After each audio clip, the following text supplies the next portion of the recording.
ভারতীয় মিডিয়ায় বাংলাদেশ বিরোধী প্রচারণার বিরুদ্ধে বিভিন্ন ফোরামে প্রবাসী বাংলাদেশিদের সঠিক তথ্য তুলে ধরে দেশের ভাবমূর্তি রক্ষার আহ্বান জানিয়েছেন পররাষ্ট্র উপদেষ্টা মোহাম্মদ তৌহিদ হোসেন।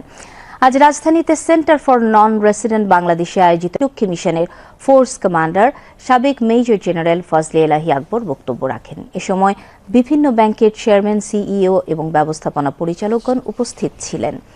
দেশের অর্থ দেশে ফিরিয়ে আনার জন্য কাজ করছে সরকার উল্লেখ করে অর্থ পাচারকারীদের সম্পদের তথ্য দিতে প্রবাসীদের প্রতি আহ্বান জানান বাংলাদেশ ব্যাংকের গভর্নর।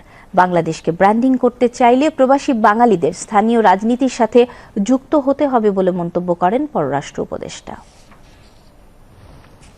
গত 4 মাসে কি প্রচন্ডভাবে বাংলাদেশ বিরোধী প্রচারণা সমস্ত পৃথিবীতে চলছে এবং সেটার পুরোভাগে আছে কিন্তু ভারতের মিডিয়া। তাদের যে অধিকাংশ তথ্য যে মিথ্যা, এটা আমরা সবাই জানি। অধিকাংশ মিথ্যা তথ্যের ভিত্তিতে বাংলাদেশের বিরুদ্ধে প্রচারণা চলছে।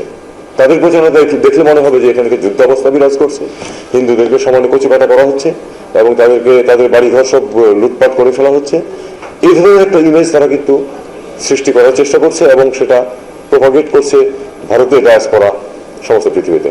এখানে আমি আপনাদের কাছে অনুরোধ করবো যে আপনাদের যেখানে যেটুকু সুযোগ আছে সেখানে আপনারা, এটা যে সম্পূর্ণ মিথ্যা একটা প্রচারণা চলছে, কোনো ঘটনা ঘটে তা না, কিন্তু যে কোনো বড় পরিবর্তনের ক্ষেত্রে কিছু ঘটনা ঘটে, কিন্তু যদি 10টি বাড়িতে আগুন দেওয়া হয়েছে তার মধ্যে 8টি কিন্তু মুসলমানের বাড়ি, সেটা কিন্তু বলা হচ্ছে না।